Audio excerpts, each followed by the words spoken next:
Tuulivoima on hyvä asia ja se syöttötariffi niille, mikä nyt on tämän vuoden loppuun asti korotettuna ja sitten tästä eteenpäin, oliko se minne asti 20 vai 25 tai jotakin, niin sitten vielä kuitenkin aika merkittävänä, niin on oikein hyvä juttu.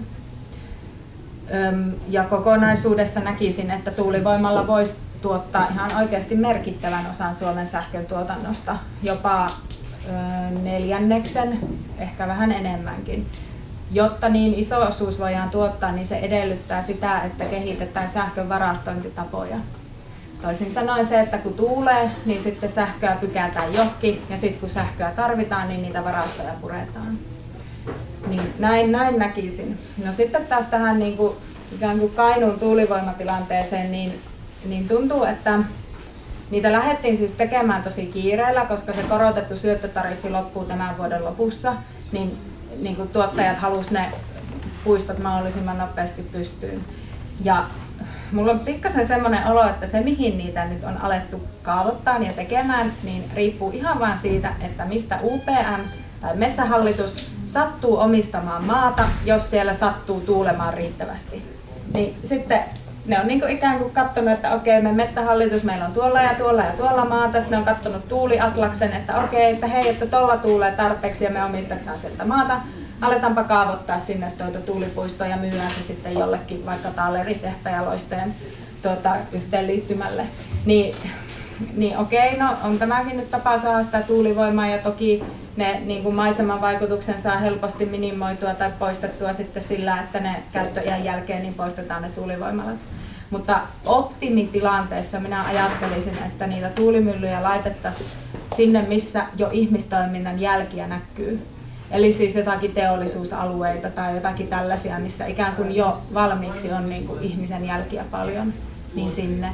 Plus sitten, että nyt mennään niin kuin tosi isot toimijat edellä, niin se, että kuinka oltaisiin saatu sellainen, että kylä laittaa pari tuulimyllyä pystyyn niin kuin kyläänsä, niin se olisi minun mielestä oikein hyvä ja niin kuin sitä pitäisi enemmän ajatella, kun vastaavia seuraavia lähdetään tekemään, että miten saadaan sitä pientuotantoa oikeasti tuettua.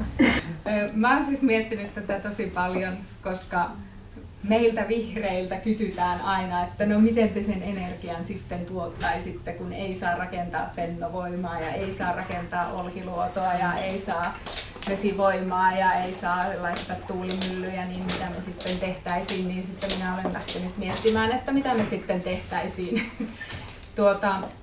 Sähkössä näen niin, että tuuli- ja aurinkoenergialla voitaisiin tuottaa puolet sähköenergiasta.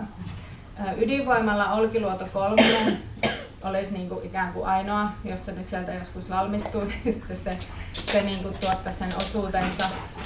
Sähkö- ja lämmön yhteistuotannolla silloin, kun tehdään kaukolämpöä, tuotetaan siitä sähköä samalla, se on niin kuin kohtuun merkittävä kanssa. Ja vesivoima pikkasen pienempi osuus kuin nykyään. Siksi, että kalateitä tullaan rakentamaan todennäköisesti, plus että joitakin pikkusia voimalaitoksia on ehkä tarkoituksenmukaista purkaa.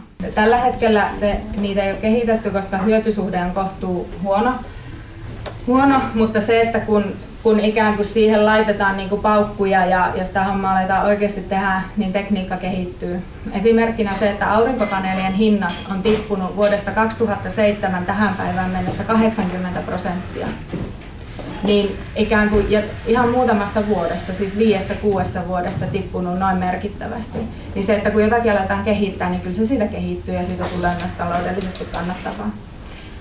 Liikennepolttoaineissa siirtyisin öljystä biokaasu- ja biodieselin kautta kenties sähköautoihin. Mutta siellä kannattaisi alkaa tehdä sitä siirtymää nyt ihan tosi nopeasti ja mahdollisimman pian, että päästä sitä öljystä eroon. Ja se on myös niin kuin kansantalous ja kaikin tavoin niin kuin fiksu teko. Lämmityksessä kaukolämpöä polttamalla biomassaa, käytännössä siis metsähaketta, ja sitten maalämpöä, sen missä se on järkevää. Ja näin.